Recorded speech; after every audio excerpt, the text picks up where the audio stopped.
जब अगर आपके पास क्वेश्चन ये है कि हाउ रिमूव रैंडम एरर, तो याद रखिएगा क्योंकि रैंडम एरर प्रेडिक्टेबल नहीं है, लिहाजा उसको एलिमिनेट करने का एक ही तरीका है कि आप मल्टीपल रीडिंग लेंगे, you will repeat the experiment, take multiple observations and then take the mean value.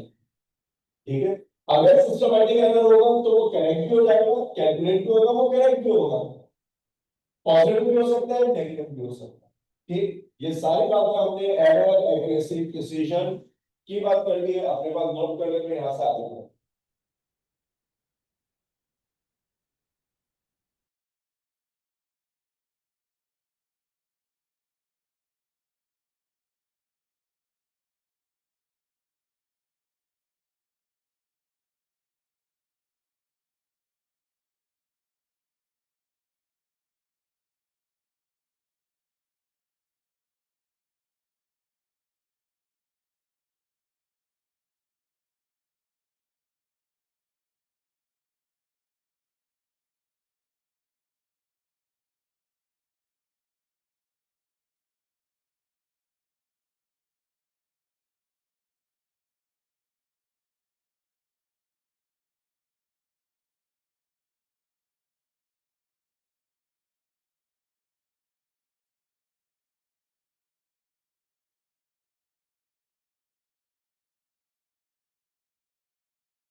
दो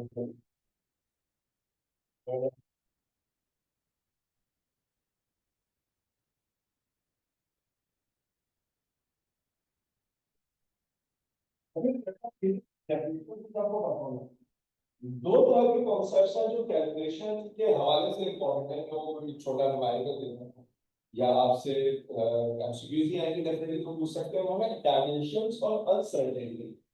अगर सबसे पहले बात करें यूनिट्स की, ताकि हम डायमेंशन पढ़ें। यूनिट्स के डिफरेंट सिस्टम्स होते थे, कौन कौन से? जैसे एक है सीजीएस, एक है एमकेएस, एक है एफपीएस। ये बना है centimetre gram second, metre kilogram second. ये बना है फुट पर सेकंड। इन सारे सिस्टम को होते हुए एक इंटरनेशनल सिस्टम ऑफ यूनिट है, जिसको सिस्टम इंटरनेशनल या एसआई यूनिट कहा जाता है। हमें याद होना चाहिए एसआई यूनिट में टोटल कितनी क्वांटिटीज थी? 7। लेंथ, मास, टाइम, टेम्परेचर,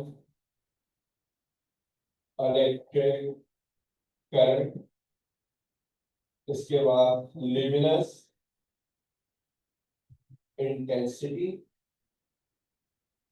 और सबसे आखिर में अमाउंट ऑफ सब्सटेंस। अब मैं सबके वैल्यूज पुट करूं तो लेंथ का यूनिट क्या है? मीटर, मास के लिए केजी, टाइम के लिए सेकंड, टेम्परेचर के लिए केल्विन डिनोटेड बाय के, इलेक्ट्रिक करंट के लिए एम्पियर, जिसको हम यूजुअली कैपिटल ए या एएमपी लिख दिया करते थे। ल्यूमिनस इंटेंसिटी का यूनिट होता है क्या? कैंडेला, जिसको सी और डी लिखा जाएगा। अमाउंट ऑफ सब्सटेंस के लिए मोल, जिसको एमओ एल लिखा है। तो बाकी के कॉमन से सिर्फ नाम लिख। अब ये जो यूनिट्स होते हैं, ये आपके पास क्या आते हैं? बेस यूनिट या फंडामेंटल यूनिट। ये बिल्कुल बुनियादी है। हमारा मानना है कि आप जितनी क्वांटिटीज पढ़ेंगे उनके यूनिट इन्हीं यूनिट्स की मदद से बनेंगे। तो ये कहलाते हैं बेस, या उसको क्या भी कह सकते हैं? फंडामेंटल। एक टाइप ऑफ यूनिट है जिसको नाम दिया जाता है क्या? Drive units. याद रखिएगा, units can neither be added nor subtracted. जो यूनिट्स होते हैं ना वो ऐड होते हैं ना वो सबट्रैक्ट होते हैं। We can only multiply and divide unit. ये बिल्कुल ऐसे ही है। मैं आपसे कहूं कि क्या 5 केजी में 2 सेकंड ऐड कर सकते हैं? क्या 5 केजी से 3 मीटर निकाल सकते हैं? नहीं। Units can neither be added nor subtracted, but they can be multiplied और डिवाइडेड। तभी हम कहते हैं ड्राइव यूनिट को यूनिट है which are obtained by multiplication और division of SI units. For example, हमें याद है स्पीड का यूनिट मीटर पर सेकंड, एक्सेलरेशन इज मीटर पर second square, momentum is newton second. Even अगर आप न्यूटन को रिकॉल करें तो it is actually kilogram metre पर सेकंड स्क्वायर। आप बेस यूनिट को मल्टीप्लाई भी करना है, डिवाइड भी करना है। तो ये कहलाते हैं क्या? Derived unit. इन फंडामेंटल और ड्राइव यूनिट की मौजूदगी में एक और सिस्टम ऑफ यूनिट था जिसको आप नाम देते थे क्या? Supplementary unit. और अगर आप रिकॉल करें, जब आप बात करते हैं सप्लीमेंट्री यूनिट्स की, तो सप्लीमेंट्री यूनिट्स में 2 यूनिट आते थे। कौन कौन से? शायद नाम आपको याद हो। रेडियन, सारे रेडियन स्टूडेंट बैठे हैं तो रेडियन आपने बहुत फ्रीक्वेंटली इस्तेमाल किया है। एंगल को आप डिग्री में मेजर करते हैं, लेकिन ऐसी तमाम इक्वेशन जहां पर एंगल मौजूद हो लेकिन उससे पहले कोई ट्रिग्नोमेट्रिक रेशियो ना हो, लाइक साइन कॉस और टेंजेंट, तो लाजिम है कि एंगल किस यूनिट में हो? रेडियन में। या एक यूनिट और होता था जिसको आप नाम देते थे स्टेरेडियन। ठीक, तो ये आपके पास 2 डायमेंशनल एंगल है, ये 3 डायमेंशनल है। हमें इतनी डिटेल की दी थी, मतलब हमें पता होना चाहिए कि सीजीएस एमकेएस एमपीएस में फिर एक फंडामेंटल आया एसआई। एसआई को मल्टीप्लाई डिवाइड करेंगे तो क्या मिलेगा? Drive unit. और फंडामेंटल और ड्राइव की मौजूदगी में हमें एंगल के लिए हमने एक सिस्टम यूनिट बनाया, या यूनिट को हम नाम देते हैं सप्लीमेंट्री यूनिट।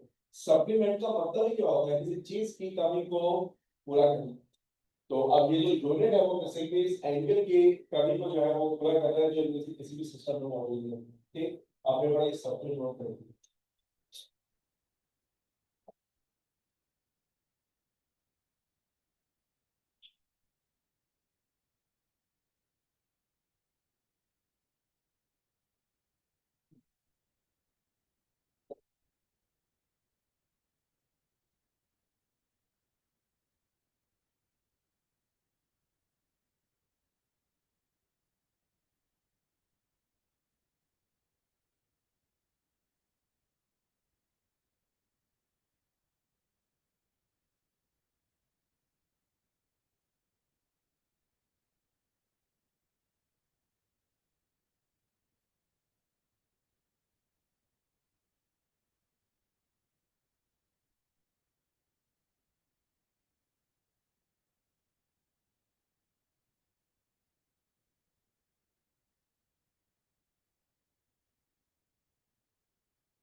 अच्छा, अभी इसकी बात बता रहा हूँ, एक टाइप ऑफ क्वेश्चन, ठीक है, अब मैं क्वेश्चन तो नहीं लिख रहा हूँ लेकिन मैं समझाता हूँ कि क्या हो सकता है।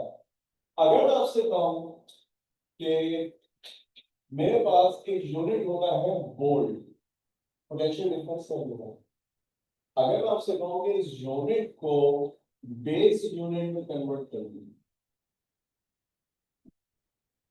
अगर मैं आपसे कहूँ इसको किसमें कन्वर्ट कर दीजिए, बेस यूनिट, और बेस यूनिट से मेरी मुराद यहाँ पर होगी कि मेरे यूनिट में किलोग्राम होगा, मीटर होगा और सेकंड होगा। ट्राई करें, अगर मैं आपसे कहूँ जो वोल्ट को रिप्रेजेंट करना है बेस यूनिट में, किलोग्राम, मीटर और सेकंड में, अटेम्प्ट करिए। सॉल्व हो गया, अच्छी बात है, नहीं सॉल्व हो कोई मसला नहीं, मैं सॉल्व करूंगा। मैं सिर्फ देखना चाह रहा हूँ कि आप क्या करें। हाँ, पोटेंशियल डिफरेंस। अच्छा, मैं आपकी सहूलियत के लिए फॉर्मूला भी याद दिला दूं, वैसे तो बहुत सारी इक्वेशन हो सकती है, लेकिन सबसे आसान आपके पास क्या है, potential difference is work done per unit charge, और इसमें बेस यूनिट में एम्पीयर भी देख के आते हैं। एक तो जिंदगी थोड़ी आसान हो जाए।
तो मैं आप वर्किंग चेक करेंगे, लेकिन सबसे आसान तरीका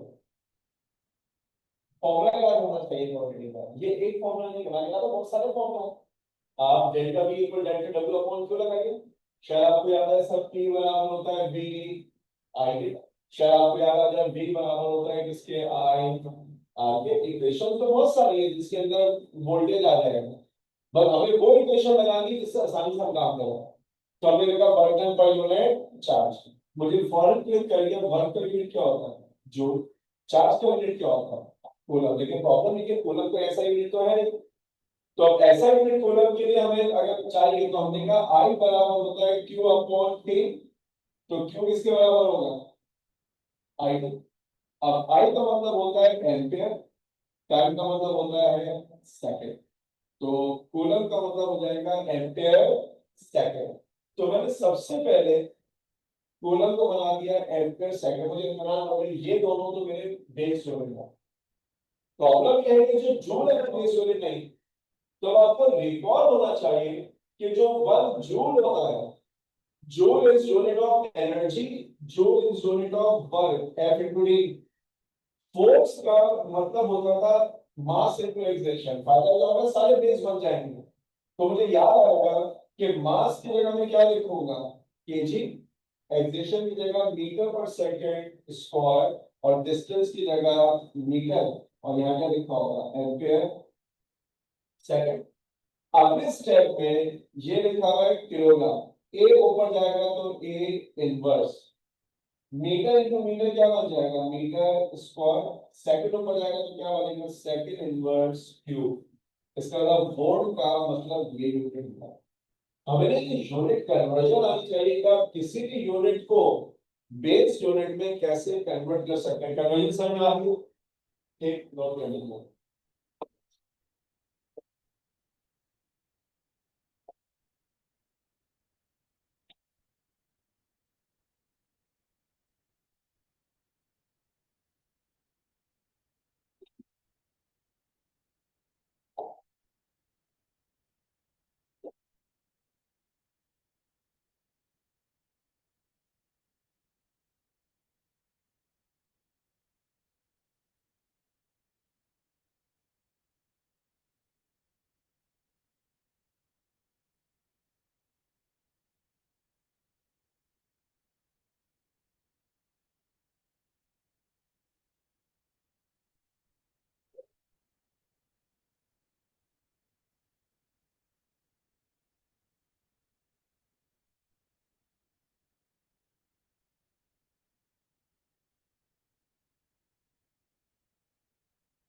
कॉपी कर लिया?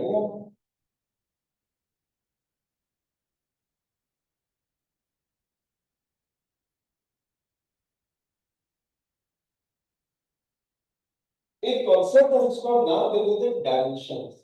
तो आपने 3 तरह के डायमेंशंस इस्तेमाल किए हैं यूजुअली। एक थी आपके पास लेंथ, जिसके आप इस्तेमाल करते थे कैपिटल एल। एक था आपके पास मास, जिसके आप यूज करते थे कैपिटल एम। एक था आपके पास टाइम, जिसको आप लिखते थे कैपिटल टी। डायमेंशन इस्तेमाल करने के कुछ रूल्स होते थे जो आपने फर्स्ट ईयर में पढ़ रखे हैं। Rule number 1, dimensions can not be added और सब्ट्रैक्टेड। डायमेंशन ऐड सब्ट्रैक्ट नहीं होती। अगर मेरे पास कहीं पे ये लिखा हुआ होगा एल माइनस एल, तो इसका आंसर क्या है, एल। अगर मेरे पास कहीं पे लिखा हुआ एन प्लस एम, तो इसका आंसर क्या है, एम। क्योंकि डायमेंशन ना ऐड होती है ना सब्ट्रैक्ट होती है। डायमेंशन को कैलकुलेट करने के लिए रूल नंबर 2 होता था, डायमेंशंस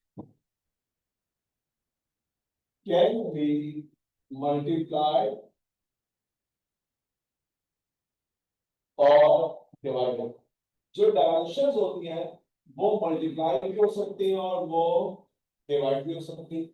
ठीक है, इसका मतलब क्या है, अगर कहीं पे लिखा हुआ है एल स्क्वायर अपॉन एल, तो इसका आंसर सिर्फ क्या आएगा, एल। अगर कहीं पे लिखा हुआ है एम इंटू एम, तो इसका जवाब क्या आ जाएगा, एम स्क्वायर। क्योंकि आप डायमेंशंस को मल्टीप्लाई भी कर सकते हैं और डिवाइड भी। Rule number 3, all numeric constants are dimensionless। जितने भी न्यूमेरिक कांस्टेंट वो सब कैसे होते हैं, डायमेंशनलेस।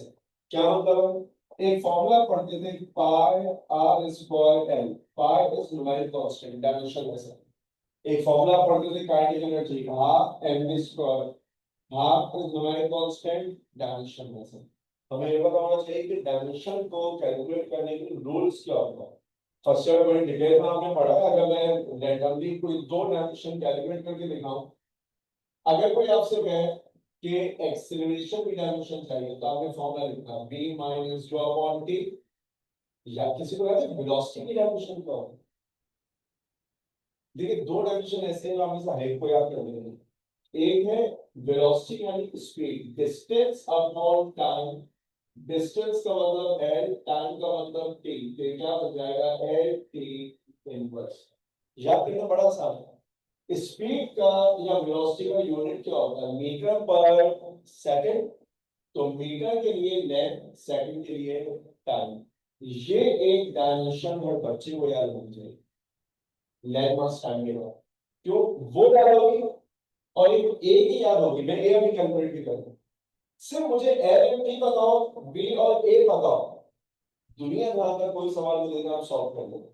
अब ए की डायमेंशन कैसे निकालें, वेलोसिटी की डायमेंशन क्या है, v की dimension L T inverse, u की डायमेंशन भी क्या होगा एल टी इनवर्स। क्यों, चाहे स्पीड इनिशियल हो चाहे स्पीड फाइनल हो, डायमेंशन के फर्क थोड़ी पड़ता है। और टाइम की डायमेंशन क्या होगा, ठीक। मैंने अभी अभी आपको बताया dimensions can not be subtracted, dimension subtracted होगी।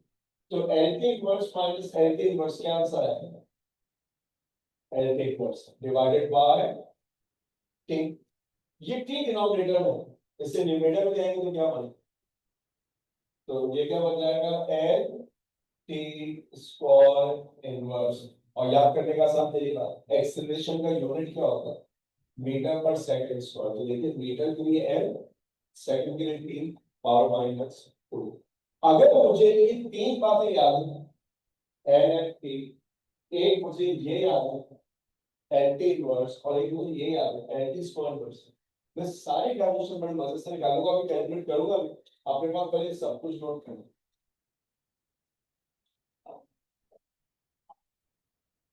सबके लिए। लेकिन हम यहाँ पर जितनी क्वांटिटीज पढ़ेंगे ना, या जितने क्वेश्चन यूजुअली आते हैं, वो लैंड मास टाइम्स टाइम। अगर फर्स्ट कर लिया उसमें करंट आ गई, तो आप ब्रैकेट के अंदर कैपिटल ए बना लें।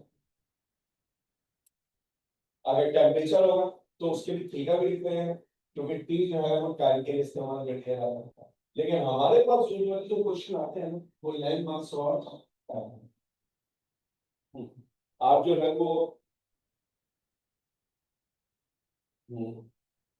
ठीक, उसमें करंट के लिए करते हैं, टेम्परेचर के लिए थीटा। कि अब इन दो की क्या, कोई भी अपनी चॉइस से सिंबल यूज करने से क्या करना है, कुछ स्टैंडर्ड थोड़ी। याद रखिए कि जो सिंबल होते हैं वो तो मेरा और आपके नाम की तरह है, हमारे को जो पसंद आया वो कर दिया। फॉर एग्जाम्पल आप यूजुअली एच से मास रिप्रेजेंट करते हैं, लेकिन जब आप किसी स्ट्रिंग की लीनियर डेंसिटी की बात करते हैं तो बहुत से किताबों में लीनियर डेंसिटी को मास टाइम से डिनोट किया जाता है। तो इससे हमें कोई फर्क नहीं पड़ता। नहीं,